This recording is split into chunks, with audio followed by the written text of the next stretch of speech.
Bonjour, aujourd'hui on va décrypter une histoire absolument fascinante et franchement pleine d'enseignements. On va suivre le parcours incroyable d'Elias, un entrepreneur qui a réussi un véritable tour de force, passé littéralement de 0 à 100 dans un marché émergent.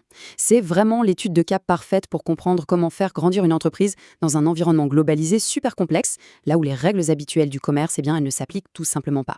On va voir exactement comment il est possible de surmonter des défis d'infrastructure qui paraissent insurmontables pour les transformer en de véritables opportunités mondiales. Bon, plongeons-nous là-dedans. Parce que quand on regarde les conditions de départ, ça semble tout simplement impossible. On a souvent en tête le cliché du lancement de la start-up technologique depuis un bureau ultra moderne avec la fibre optique et les levées de fonds. Mais la réalité ici est tout autre. Imaginez plutôt la scène. Un étudiant fauché, sans le moindre financement, qui vit dans une périphérie urbaine. Son seul outil, un vieil ordinateur d'occasion qui tourne sur une connexion Internet capricieuse. Alors la grande question, celle qui va guider toute notre analyse, c'est comment, à partir de ce vide technologique et financier total, on arrive à bâtir un véritable réseau de commerce électronique international. C'est ce paradoxe qui rend cette approche si captivante. Première étape de ce décryptage, le vide et l'obstacle, ou plus précisément le point de départ. Pour vraiment saisir la puissance de ce modèle, il faut se mettre à la place des commerçants locaux et ressentir leur immense frustration. Dans le pays d'Elias, les petits artisans vivaient une situation économiquement désespérante. Ils travaillaient d'arrache-pied avec un savoir-faire authentique, mais ils étaient littéralement prisonniers de leur géographie. Le contraste est saisissant. D'un côté, on a des produits locaux de très haute qualité, le genre d'articles qui s'arracheraient sur le marché mondial, et de l'autre, zéro visibilité internationale, rien. Ces artisans étaient totalement ignorés par les géants du e-commerce qui trouvaient la région bien trop complexe à gérer. Leurs clients potentiels se limitaient aux passants dans leur propre rue. C'est un gâchis de potentiel économique énorme, complètement coupé du reste du monde. Le point crucial ici, c'est que lancer une énième plateforme de mise en relation dans ce contexte, ça ne marche pas. Pendant 2 longues années, ça a été la traversée du désert, parce que le projet s'est pris ce qu'on appelle les 3 murs en pleine figure. Premier mur, pas de système de paiement en ligne. L'argent liquide, c'était la seule règle. Deuxième mur, une logistique tellement cassée que la moindre livraison coûtait un bras et prenait un temps fou. Et enfin, le troisième mur, peut-être le plus dur à franchir, un scepticisme radical. Aller convaincre un artisan de confier ses précieux produits à un inconnu caché derrière un écran. La méfiance était totale. Ce qui nous amène à la deuxième phase, le déclic hybride, l'art de repenser le tout numérique. Face à ce rejet massif des commerçants, il fallait tout remettre en question. La révélation d'Elias est venue d'un geste très simple, en aidant physiquement un artisan à emballer ses produits. C'est là que ça a fait tilt. Les solutions 100% technologiques s'effondrent dans des endroits où les gens ont un besoin vital de rassurance humaine. Vouloir faire du pure web, c'était l'erreur fondamentale. Pour combler ce vide de confiance, il fallait un modèle hybride. Elias a compris qu'il devait devenir lui-même le garant de la qualité. Il fallait sortir de l'écran, aller chercher physiquement l'objet, gérer ce fameux premier kilomètre. C'était la seule et unique façon de briser ce mur de méfiance. Place maintenant à la preuve par l'exemple avec la toute première vente. Et ça illustre brillamment l'effort monumental qu'il a fallu déployer. Cette première transaction, c'était pour une simple paire de chaussures en cuir. Avoir une belle idée hybride en tête, c'est bien, mais la réalité du terrain, c'est autre chose. L'effort manuel a été presque irrationnel. Étape 1, aller sur place pour prendre soi-même la photo en haute définition. Étape 2, créer la page sur les réseaux sociaux. Étape 3, la plus folle, passer 48 heures non-stop à répondre à chaque commentaire, chaque inquiétude des acheteurs potentiels. Et enfin, l'étape 4, l'expédition de ce tout premier colis. 500 km. Et en bus, s'il vous plaît.